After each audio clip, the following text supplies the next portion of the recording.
कमलनयना वासुदेवा पाण्डुरङ्गा पाहि मां कमलनयना वासुदेवा पाण्डुरङ्गा पाहि मां पद्मनयना पद्मचरणा पद्मनाभा पाहि मां पद्मनयना पद्मचरणा पद्मनाभा पाहि मां कमलनयना वासुदेवा पाण्डुरङ्गा पाहि मां कमलनयना वासुदेवा पाण्डुरङ्गा पाहि मां पद्मनयना पद्मचरणा पद्मनाभा पाहि मां पद्मनयना पद्मचरणा पद्मनाभा पाहि मां प्रभो पद्मनाभा पाहि मां प्रभो पद्मनाभा पाहि मां सर्वत्र गोविन्दनामसंकीर्तनं गोविन्द गो जय बोल सद्गुरुनाथ महाराज की जय। ഇനി എട്ടാമത്തെ സ്കന്ധം. ഈ എട്ടാമത്തെ സ്കന്ധം വാസന നിരസനാ സ്കന്ധം എന്ന് പറയുന്നു. നമുക്ക് വരുന്ന ദുർവാസനകളെ നിരസനം ചെയ്യണമെങ്കിൽ ഈ ഭഗവാന്റെ ലീലകളെ ഒന്ന് അനുസ്മരിച്ചാൽ മതി എന്ന് പറഞ്ഞ് ഓരോരോ അവതാരം ഇവിടെ വർണ്ണിക്കുന്നു. മന്വന്തരം എന്ന് പറയും. ഓരോരോ കാലത്തിൻ്റെ അളവാണ് മന്വന്തരം. 71 ചതുർയുഗം കഴിയുമ്പോൾ ഒരു മന്വന്തരം അതാണ് കാലത്തിൻ്റെ അളവ്. ഇപ്പോൾ നമ്മൾ 7ാമത്തെ മന്വന്തരത്തിൽ 28ാമത്തെ കലിയുഗത്തിലാണ് നമ്മൾ ഇപ്പോൾ സ്ഥിതി ചെയ്യുന്നു. ഇതിനു മുമ്പ് 6 മന്വന്തരം കടന്നു പോയിട്ടുണ്ട്. ഓരോരോ മന്വന്തരത്തിലും ഭഗവാന്റെ പ്രധാനപ്പെട്ട അവതാരങ്ങൾ അവിടെ വർണ്ണിക്കുന്നു. ആദ്യത്തെ മന്വന്തരം സ്വയംഭുവ മന്വന്തരം. ഈ മന്വന്തരത്തിൽ ആകൂതി രുചി മനുവിൻ്റെ ജ്യേഷ്ഠപുത്രിയായ ആകൂതിക്കും പിന്നെ രുചി എന്ന പേരുള്ള മഹർഷിക്കും ഭഗവാൻ യജ്ഞൻ എന്ന പേരുള്ള അവതാരം ചെയ്തു. ഈ ഭഗവാൻ സ്വന്തം മുത്തശ്ശനായ മനുവെ രക്ഷിച്ചു എന്നാണ് അവിടെ പറയുന്നു. നൈമിഷാരണ്യത്തിൽ സുനന്ദ എന്ന നദി അവിടെ ഓടുന്നുണ്ട്. സുനന്ദായാം വർഷസതം പദൈകേന ഭുവം സ്പൃശന് തപ്യമാണസ്തപോഘോരം ഇതമൻവാഹ ഭാരത. അങ്ങനെ മണു തപസ് ചെയ്യുന്ന സമയത്ത് രാക്ഷസന്മാർ മനുവിനെ കഴിക്കാൻ വേണ്ടി വന്നു. അപ്പോൾ ഈ യജ്ഞൻ ആ രാക്ഷസന്മാരെ വധിച്ച് മുത്തശ്ശനെ രക്ഷിച്ചു. പിന്നെ 2ാമത്തെ മന്വന്തരം സ്വാരോചിഷം എന്നാണ് പേര്. ഈ സ്വാരോചിഷ മന്വന്തരത്തിൽ ഋഷേസ്തു വേദശിരസഹ തുഷിതാനാമ പത്ന്യഭൂത്. വേദശിരസ് തുഷിത ദമ്പതിമാർക്ക് ഭഗവാൻ വിഭു എന്ന പേരിൽ അവതരിച്ചു. ഈ മന്വന്തരത്തിൽ ഭഗവാൻ ബ്രഹ്മചര്യവ്രതം എന്താണെന്ന് കാണിച്ചു കൊടുത്തു. അൻവശിക്ഷൻ വ്രതം തസ്യ കൗമാര ബ്രഹ്മചാരിണഃ 88 സഹസ്രാണി മുനയോ യേ ധൃതവ്രതാഃ. ബ്രഹ്മചര്യം പറഞ്ഞാൽ വിവാഹം കഴിക്കാതിരുന്നിട്ട് കാര്യമില്ലേ. മനസ്സുകൊണ്ട് എപ്പോഴും ആ പരമാത്മാവിനെ ചിന്തിക്കുന്നതാണ് ബ്രഹ്മചര്യവ്രതം എന്ന് ഭഗവാൻ അവിടെ കാണിച്ചു കൊടുത്തു. പിന്നെ 3ാമത്തെ മന്വന്തരത്തിൽ ധർമ്മൻ സൂണ്ടൃത ദമ്പതിമാർക്ക് സത്യസേനൻ എന്ന പേരിൽ ഭഗവാൻ അവതരിച്ചു. ധർമ്മസ്യ സൂണ്ടൃതായാന്തു ഭഗവാൻ പുരുഷോത്തമഃ സത്യസേനൈതി ഖ്യാതഃ ജാതഃ സത്യവ്രതൈഃ സഹ. ഈ അവതാരത്തിൽ നുണ പറഞ്ഞ് അസത്യം പറഞ്ഞ് എല്ലാവരെയും വധിച്ചു. ആ ഭഗവാൻ ഇപ്പോൾ വന്നാൽ നമ്മുടെ തല പോകും. എന്തായാലും ചില ആളുകൾ അനൃതവ്രതമായിട്ടിരിക്കുന്നവർ അനൃതവ്രത ദുശ്ശീലാണ്. നുണ പറയുന്നത് തന്നെ വ്രതമായിട്ട് ചില ആൾക്കാരുണ്ട്. അവർക്ക് കുറച്ച് പൈസവും ഭക്ഷണം കൊടുത്താൽ മതി. പിന്നെ കോടതിയിൽ കയറി ആ ഭഗവത്ഗീത പുസ്തകം തൊട്ട് ഞാൻ പറയുന്നത് മുഴുവൻ സത്യമാണ് പറഞ്ഞ് ആരാണ് കള്ളസാക്ഷി പറയുന്നുവോ അവർക്ക് അനൃതവ്രതന്മാരാണ്. അങ്ങനെ ഉള്ളവരെ ഭഗവാൻ വധിച്ചു എന്നാണ് പറയുന്നു. വീണ്ടും ആ ഭഗവാൻ വന്നാൽ നന്നായി. കാരണം അങ്ങനെ കള്ളസാക്ഷി പറയുന്നവർ ഉള്ളത് കൊണ്ടാണ് തെറ്റ് ചെയ്യുന്നവർ രക്ഷപ്പെട്ട് ഓടുന്നു. തെറ്റ് ചെയ്യുന്നവർക്ക് ശിക്ഷ കിട്ടിയാലേ പിന്നെ ബാക്കിയുള്ളവർ തെറ്റ് ചെയ്യാതിരിക്കും. പിന്നെ എല്ലാവരും തെറ്റ് ചെയ്യാൻ തുടങ്ങിയാൽ പിന്നെ എല്ലാവരെയും ജയിലിലിടാനുള്ള സ്ഥലമൊന്നും ഇല്ല അവിടെ. ഒരു കുറച്ച് ആളുകൾ തെറ്റ് ചെയ്താൽ ജയിലിൽ കൊണ്ടിടാം. എല്ലാവരും അങ്ങനെ തുടങ്ങിയാൽ ശരിയാവില്ല. അപ്പോൾ അങ്ങനെ കള്ളസാക്ഷി പറയുന്നതാണ് ഏറ്റവും വലിയ മഹാപാപം. അങ്ങനെ ഉള്ളവരെ ഭഗവാൻ വധിച്ചു. പിന്നെ 4ാമത്തെ മന്വന്തരത്തിൽ ഹരിമേധസ് ദമ്പതിമാർക്ക് തത്രാപജിജ്ഞേ ഭഗവാൻ ഹരിണ്യാം ഹരിമേധസഃ ഹരിരിത്യേ ആഹൃതോ യേന ഗജേന്ദ്രോ മോചിതോ ഗ്രഹാത്. ഹരിമേധസ് ദമ്പതിമാർക്ക് ഹരി എന്ന പേരിൽ അവതരിച്ച് ഭഗവാൻ ഗജേന്ദ്രനെ രക്ഷിച്ചു പറഞ്ഞപ്പോഴാണ് ഗജേന്ദ്രമോക്ഷം വിസ്തരിച്ച് പറയുന്നതിന് പരീക്ഷിത്ത് പ്രാർത്ഥിക്കുന്നു. ഇവിടെ 3 അധ്യായത്തിൽ വർണ്ണിക്കുന്നു. ആസീത് ഗിരിവരോ രാജൻ ത്രികൂട ഇതി വിസ്തൃതഃ ക്ഷീരോദേനാവൃത ശ്രീമാൻ യോജനായുതം ഉത്സൃതഃ. ആദ്യം ഇവിടെ ഗജേന്ദ്രൻ്റെ കഥയും പിന്നെ ഗജേന്ദ്രൻ്റെ പൂർവ്വജന്മകഥ പിന്നിലാണ് വർണ്ണിക്കുന്നത്. പക്ഷേ കഥ പറയുന്നവർക്ക് ഭട്ടത്രി പറഞ്ഞതുപോലെ പറഞ്ഞാൽ എളുപ്പമാകും. ആദ്യം രാജാവിൻ്റെ കഥ പറഞ്ഞിട്ട് ഇന്ദ്രദ്യുമ്ന പാണ്ഡ്യഖണ്ഡാധിരാജഃ ത്വദ്ഭക്താത്മാ ചന്ദനാദ്രൗ കദാചിത് ത്വത്സേവായാം മഗ്നധീരാലുലോകേ നൈവാഗസ്ത്യം പ്രാപ്തമാതിഥ്യകാമം. ഇന്ദ്രദ്യുമ്ന പാണ്ഡ്യഖണ്ഡാധിരാജഃ. ഇന്ദ്രദ്യുമ്നൻ പേരുള്ള പാണ്ഡ്യരാജാവ് വിഷ്ണുവെ പൂജിക്കാൻ വേണ്ടി തയ്യാറായിരിക്കുന്നു. അവിടെ ഗിണ്ടി, വെള്ളം, തുളസിപ്പൂവ്, പിന്നെ മണി, ശംഖ് എല്ലാം റെഡിയാക്കി വെച്ചിട്ടുണ്ട്. നേദ്യമൊക്കെ റെഡിയായി വെച്ച് പാൽപ്പായസമൊക്കെ റെഡിയായി വെച്ചിട്ടുണ്ട്. പക്ഷേ വിഷ്ണു പൂജയ്ക്ക് ആദ്യം വേണ്ടത് എടുത്തിട്ടില്ലേ. വിഷ്ണു പൂജയ്ക്ക് ആദ്യം വേണ്ടത് എന്താണ്? വിനയമാണ് വേണം. തൃണാദപി സുനീചേന തരോരപി സഹിഷ്ണുണ. തൃണത്തെക്കാട്ടിലും നീച്ചൻ വിചാരിച്ച് ഇങ്ങനെ ഭാവത്തോടെ ഇരിക്കണം. തമിഴ്നാട്ടിൽ വൈഷ്ണവന്മാരുടെ ചില അവർ അടിയേൻ ഇങ്ങനെ പറയുള്ളൂ. ഞാൻ പറയാറില്ല, അടിയേൻ അങ്ങനെ പറയും. അങ്ങനെ തൃണാദപി സുനീചേന, ആ വിനയം വേണം. ഈ രാജാവിന് വിനയം ഇല്ല. ഭഗവാനെ പൂജിക്കുന്ന സമയത്ത് ഗുരുനാഥൻ പറഞ്ഞിട്ടുണ്ട്. ഭഗവാനെ പൂജിക്കുന്ന സമയത്ത് ഗുരുനാഥനെ കണ്ടാൽ ഭഗവാന്റെ പൂജ നിർത്തി ഗുരുനാഥനെയാണ് പൂജിക്കണം. മഹത് സന്ദർശനെ പ്രാപ്തേ സമസ്ത നിയമൈരളം. മഹാത്മാക്കളെ കണ്ടാൽ ബാക്കി നിയമങ്ങളെ മാറ്റിവെക്കണം എന്നാണ് അവിടെ പറയുന്നത്. ഇന്ന് മൗനവ്രതം ഇരിക്കുമ്പോൾ ഒരു മഹാത്മാ വന്നാൽ അങ്ങനെ അഭിനയം ചെയ്യാൻ പാടില്ല. മൗനവ്രതം ഉപേക്ഷിച്ചിട്ട് നമുക്ക് സംസാരിക്കാം.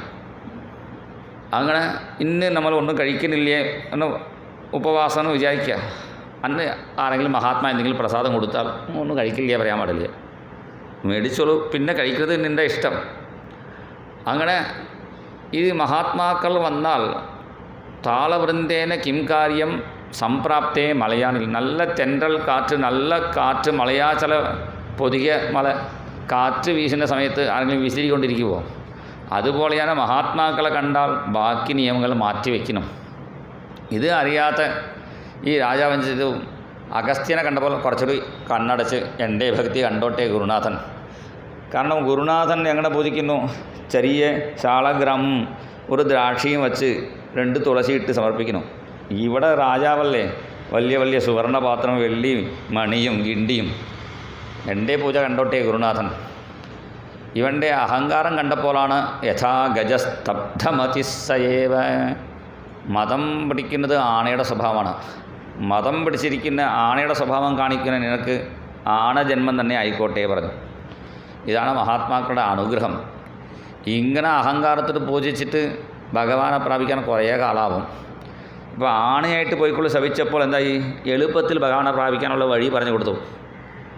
നീ ആണയായിട്ട് പോയ ശേഷം ഭഗവാൻ നിൻ്റെ തുതിക്കൈ പിടിക്കുമ്പോൾ, നിൻ്റെ തുമ്പിക്കൈ പിടിക്കുന്ന സമയത്ത് നിനക്ക് മോക്ഷം കിട്ടും എന്ന് അനുഗ്രഹിച്ചു. അങ്ങനെ അഗസ്ത്യൻ്റെ ശാപമേറ്റ ഇന്ദ്രദ്യുമ്ന രാജാവാണ് പാലാഴിയിൽ നടുക്കുള്ള ത്രികൂട്ടം എന്ന മലയിൽ ആണയായിട്ട് വർത്തിക്കുന്നു. ആ മല കാട്ടിൽ എല്ലാ മൃഗങ്ങൾക്കും രാജാവായി വർത്തിക്കുന്നു. ഒരു ദിവസം എല്ലാ മൃഗങ്ങളും പറഞ്ഞു, ഇവിടെ വെള്ളമില്ലല്ലോ, കുടിക്കാൻ വെള്ളമില്ല പറഞ്ഞപ്പോൾ ആണ തുമ്പിക്ക ഉയർത്തി നോക്കി. ദൂരത്തിൽ താമരയുടെ മണം തട്ടുന്നുണ്ട്. ആണുകൾക്ക് നല്ല ഘ്രാണശക്തി കൂടുതലാണ്. ആ ഘ്രാണശക്തി പിടിച്ചുകൊണ്ട്, മണം പിടിച്ചുകൊണ്ട് ആ ആണ മുമ്പോട്ട് ചെല്ലുന്നു. കുറേ ദൂരം ചെന്നപ്പോൾ ഒരു വലിയ ജലാശയം കണ്ടു. ജലാശയം കണ്ടപ്പോൾ എല്ലാ ആണുകളും സുഖമായിട്ട് കുളിച്ചുകൊണ്ടിരിക്കുന്നു. അവിടെ കുളിക്കുമ്പോഴാണ് അവിടെ ഒരു മുതല. ആ മുതല ആരാണ് ചോദിച്ചാൽ ഹൂഹൂസ്താവത് ദേവലസ്യാപി ശാപാത് ഗ്രാഹീഭൂതസ്തജ്ജലേ വർത്തമാനഃ. ഹൂ ഹൂ എന്ന പേരുള്ള ഗന്ധർവൻ. ഗന്ധർവന്മാർക്ക് ഹാ ഹാ ഹൂ ഹൂ ഓഹോ ഇങ്ങനെയൊക്കെ പേര് വയ്ക്കും. എന്താ കാരണം? കാരണം നല്ല സംഗീത കച്ചേരി നടക്കുമ്പോൾ എല്ലാവരും പറയണല്ലോ ആഹാ ഓഹോ ഊഹു ഇങ്ങനെയൊക്കെ പറയും. അപ്പോൾ അങ്ങനെ ഗന്ധർവന്മാർ അങ്ങനെ പേരാണ്. അത് ഹാഹാ ഹൂഹു പേര് വരാൻ കാരണം പറയാറുണ്ട് ഗുരുനാഥൻ. ഏട്ടൻ അണിയനാണ്. ഹാഹാ ഏട്ടൻ ഹൂഹു അണിയനാണ്. രണ്ടുപേരും കച്ചേരി ചെയ്യുന്ന സമയത്ത് ആദ്യം ഈ ഏട്ടൻ ആലാപനം ചെയ്യും.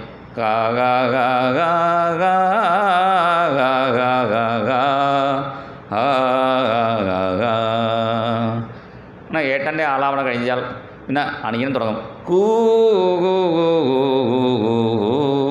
ഹൂ ഹൂ ഹാ ഹാ ഹാ ഹൂ ഇങ്ങനെ മാറി മാറി ആലാപിക്കുമ്പോൾ ജനങ്ങൾ നോക്കി ഈ ആൾക്ക് ഹാഹാന്ന് പേരിട്ടു, ഈ ആൾക്ക് ഹൂഹൂന്ന് പേരിട്ടു. ആഹാന്ന് ആലാപിക്കുന്നത് ഹൂഹൂന്നോ.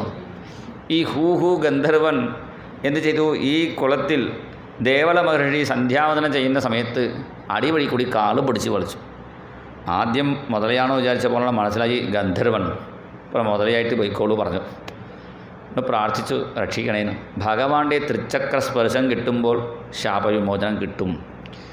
ഈ ഋഷീശ്വരന്മാർക്ക് ശാപം കൊടുക്കാനേ പറ്റുള്ളൂ, വിമോചനം കൊടുക്കാൻ ഭഗവാൻ വരണം. ഒരു ഋഷി പറഞ്ഞു ചക്രസ്പർശം കൊണ്ട് മുക്തി, വേറെ ഋഷി പറയുന്നു ഭഗവാന്റെ തൃക്കരസ്പർശം കൊണ്ട് മോക്ഷം. ഭഗവാൻ ആലോചിച്ചു എന്തായാലും ഒരാളുടെ കൈ പിടിക്കണമെങ്കിൽ ചക്രം വെച്ചിട്ട് വേണ്ടേ. അപ്പോൾ തീരുമാനിച്ചു ഈ ആണയും മുതലിൽ ചേർത്താൽ ഒറ്റ പ്രാവശ്യത്തിൽ ചക്രം മുതലയ്ക്കും പ്രയോഗം ചെയ്യാം, ആനയുടെ കയ്യും പിടിക്കാം. ഇതാണ് ഭഗവാന്റെ ഒരു ബുദ്ധി. ഒറ്റ സമയത്തിൽ ഒരു 10 കാര്യം ചെയ്യും. നമ്മളൊക്കെ ഒരു കാര്യത്തിന് വേണ്ടി 10 പ്രാവശ്യം മുറിയിലേക്ക് പോകും. ആദ്യം മുറിയിൽ നിന്ന് പോകും, എന്തിനാ പോയിന്ന് മറന്നു പോകും. പിന്നെ പുറത്ത് വന്ന ശേഷം എന്തിനാ പിന്നെ പോകും. ഇങ്ങനെ ഒരു കാര്യത്തിന് വേണ്ടി 10 പ്രാവശ്യം ഇടും നമ്മൾ നടക്കും. ഭഗവാൻ അങ്ങനെയില്ല. ഭഗവാൻ ഒരു പ്രാവശ്യം വന്നാൽ 10 കാര്യം ചെയ്യും.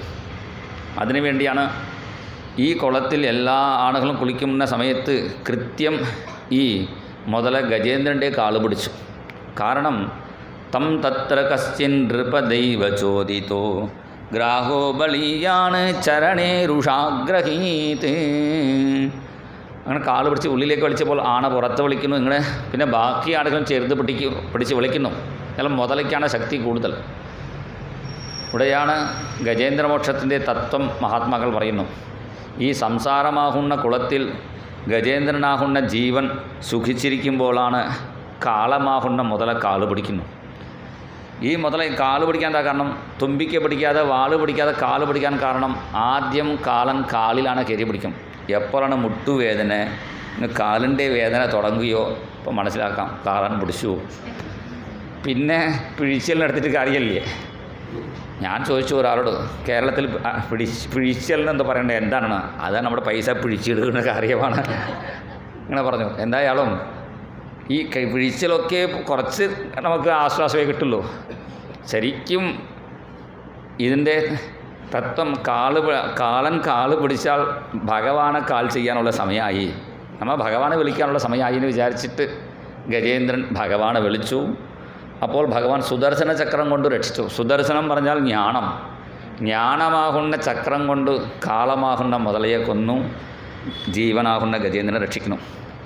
അപ്പോൾ ശരിക്കും ജ്ഞാനം കൊണ്ട് മാത്രമേ ഈ ദുഃഖത്തിന് പരിഹാരമുള്ളൂ. ബാക്കി പരിഹാരമൊക്കെ കുറച്ച് കാലമേ നമുക്ക് അതൊക്കെ പ്രയോജനമുള്ളൂ. ഈ ദുഃഖം എനിക്കില്ലേ, ആ ജ്ഞാനം വരണം. അതുകൊണ്ടാണ് ജ്ഞാനമാകുന്ന ചക്രം കൊണ്ടാണ് കാലനെ ഭഗവാൻ സംഹരിക്കുന്നു. ഈ ആണ് ആദ്യം ഒന്ന് ശ്രമിച്ച് നോക്കി, പിന്നെ പറ്റാതായപ്പോഴാണ് ഭഗവാനെ വിളിച്ചു. 28 ശ്ലോകങ്ങൾ കൊണ്ട് ഭഗവാനെ സ്തുതിക്കുന്നു. ഈ ആണ് എങ്ങനെ ആണയ്ക്ക് ഇതുവരെ സംസ്കൃതം പഠിപ്പിക്കാനും വേദാന്തം പഠിപ്പിക്കാനും ഒരു സ്കൂൾ തുടങ്ങിയിട്ടില്ലേ. ഒരു ആണ മാസ്റ്റർ ഇങ്ങനെ ഈ ABCD എന്ന് പറഞ്ഞു കൊടുത്ത് ആണയെ പഠിപ്പിക്കാൻ പറ്റില്ലേ. പക്ഷേ ഇവിടെ ആണ സ്തുതിച്ചു എന്നാണ് പറയുന്നു ഭാഗവതത്തിൽ. ഈ ആണയ്ക്ക് എങ്ങനെ സ്തുതി വന്നു ചോദിച്ചാൽ ഇവിടെ പറയുന്നു പ്രാഗ്ജന്മന്യനിശിക്ഷിതം, പൂർവ്വജന്മത്തിൽ പഠിച്ച ശ്ലോകമാണ്. എന്തെങ്കിലും ഒരു സ്തോത്രം നമ്മൾ കാണാപാഠമായിട്ട് ഭഗവാന് നമ്മൾ ചൊല്ലിക്കൊണ്ടിരുന്നാൽ അടുത്ത ജന്മത്തിലും അതിൻ്റെ ഗുണം നമുക്കുണ്ടാവും. ഇവിടെ പറയുന്നത് കൃഷ്ണാണ്. ഇവിടെ പറയുന്നുണ്ട് കൃഷ്ണാർച്ചന പ്രഭവാ നോജഹാതി. ഭരതചരിത്രത്തിൽ ജഡഭരതൻ പറയുന്നു ഞാൻ കൃഷ്ണനെ പൂജിച്ചു കൊണ്ടിരുന്നു, ആ കൃഷ്ണപൂജയുടെ മഹിമയാണ് ഞാൻ മാനായിട്ട് ജനിച്ച സമയത്തിലും യജ്ഞേശാച്ചിത ഗോവിന്ദ നാരായണ ഹരായന് നാം മനസ്സുകൊണ്ട് ജപിച്ചു കൊണ്ടിരുന്നു. കാരണം ആനയ്ക്ക് വായ കൊണ്ട് ജപിക്കാൻ പറ്റില്ലേ, അതുകൊണ്ടാണ് ഗജരാജ് പേ വിപദാ പടി മൻ മേ ജപാ ജോ ഹരി ഹരി ഗ്രഹ മാർ കെ മുക്തി കരി തുമേ യാദ് ഹോ കെ ന യാദ് ഹോ ജോ നാമുകാ. വായ കൊണ്ട് ഒരു ശബ്ദം മാത്രമേ പുറപ്പെടുവിക്കും. ആണ മനസ്സുകൊണ്ട് ഇവിടെ ജപിച്ചു എന്നാണ് പറയുന്നു. മനുമേ ജപാ ജോ ഹരി ഹരി. വലിയ സ്തോത്രമാണ്.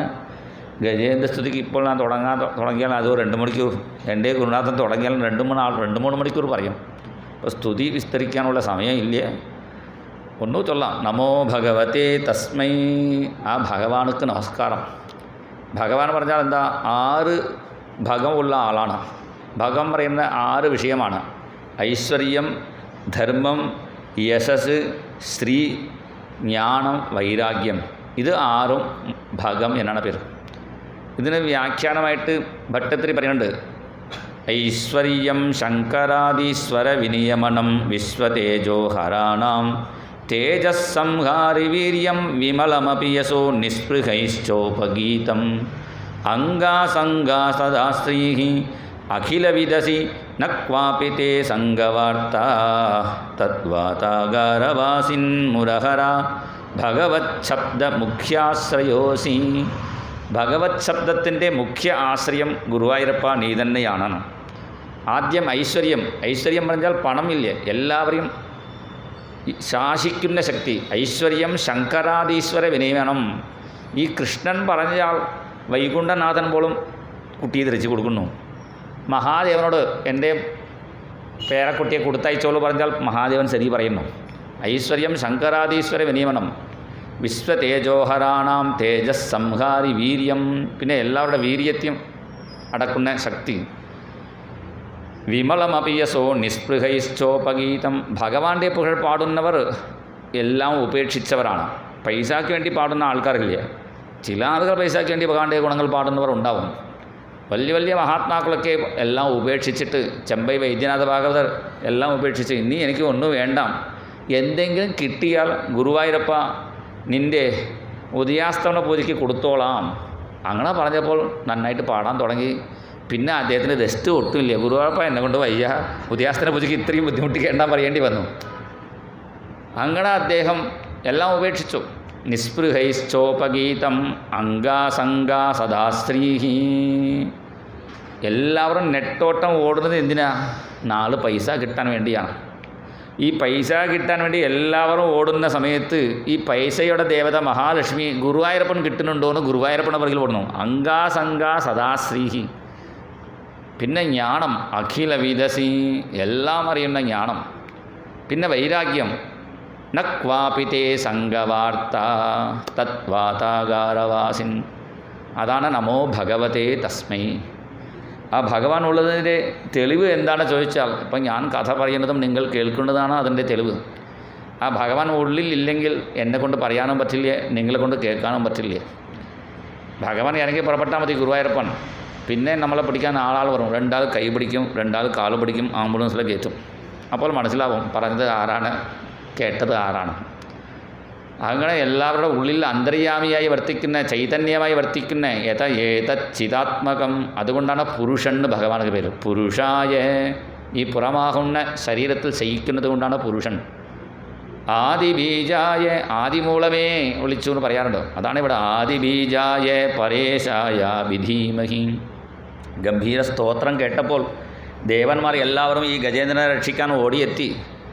അപ്പോൾ ഗജേന്ദ്രൻ പറഞ്ഞു, എന്നെ ഈ മുതലിൽ നിന്നും രക്ഷിച്ചാൽ പോരാ.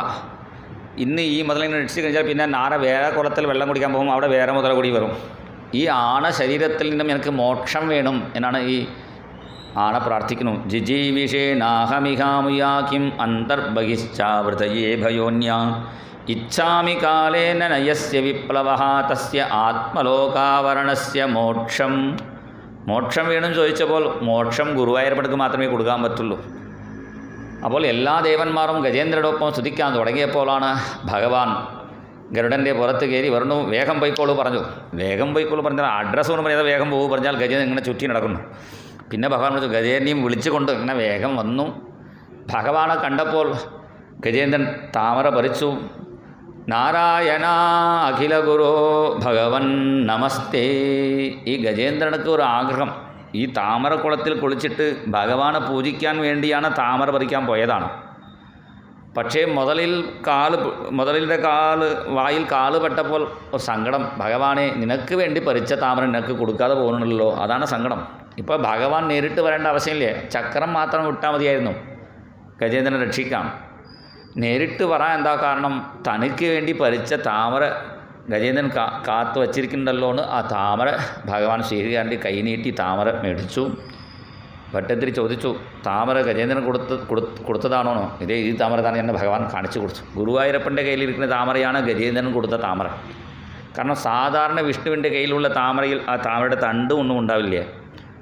ഈ ഗജേന്ദ്രൻ ഭഗവാൻ വേഗം വന്നപ്പോൾ ആ താമര തണ്ട് പോലും മുറിച്ചിടാതെ അങ്ങനെ സമർപ്പിച്ചപ്പോൾ അത് ഭഗവാൻ പിടിച്ചു. അതാണ് ഗുരുവായൂരപ്പൻ കയ്യിലുള്ള താമര നേരെ കാല് വരെ ആ താമരയുടെ നാളം ഉണ്ടാവും.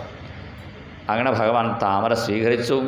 പിന്നെ ഗജേന്ദ്രനെ നോണ് സ്പർശിച്ചപ്പോൾ ഹസ്തീന്ദ്രം ദം ഹസ്തപത്മേന ധൃത്വാ ചക്രേന ത്വം നക്രവർയം വ്യദാരീഹി ഗന്ധർവേസ്മിൻ മുക്തശാപേ സഹസ്തി ത്വത്സാരൂപ്യം പ്രാപ്യതേ ദീപ്യതേ സ്മ. ഗജേന്ദ്രൻ്റെ ആണശരീരം മാറി ഭഗവാന്റെ പാർശ്വത രൂപം പ്രാപിച്ചു. ഒരു രാജാവ് ശാപം കൊണ്ട് ആണിയായി മാറി.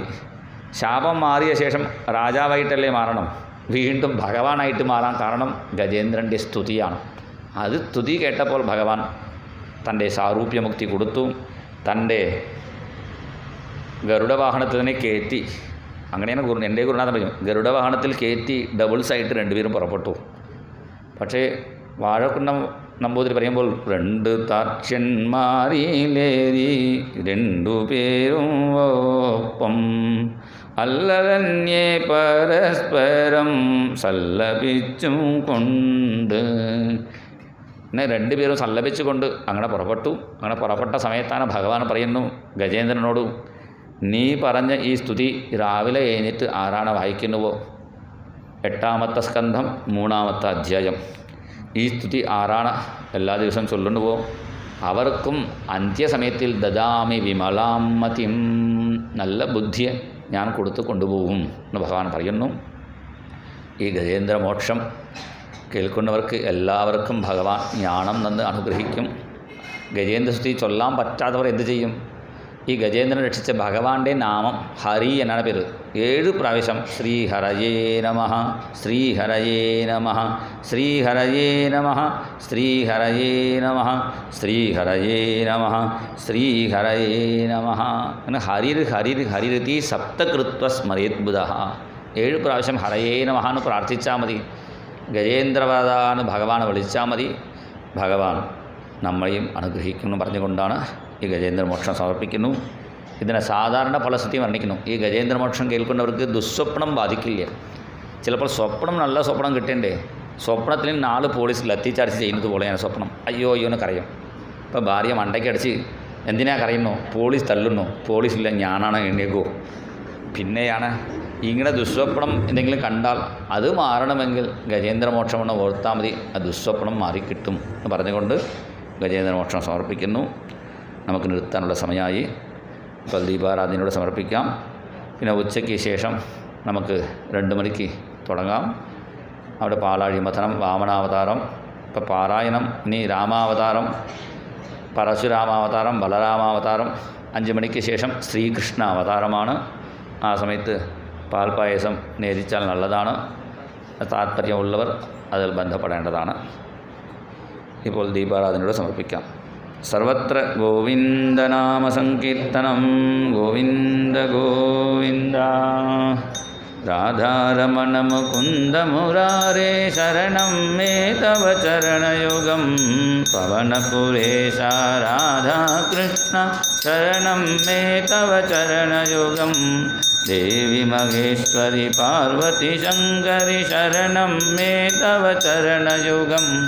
साम्ब सदाशिव शम्भो शङ्कर शरणं मे तव चरणयुगं हरिहरपुत्र आश्रितवत्सल शरणं मे तव चरणयुगं नन्दकुमारा नवनीतचोरा शरणं मे तव चरणयुगं शरणं मे तव चरणयुगं हरिशरणं मे तव चरणयुगं सर्वत्र गोविन्दनामसङ्कीर्तनं गोविन्द जय बोल सद्गुरु महाराज की जय राधेश्याम।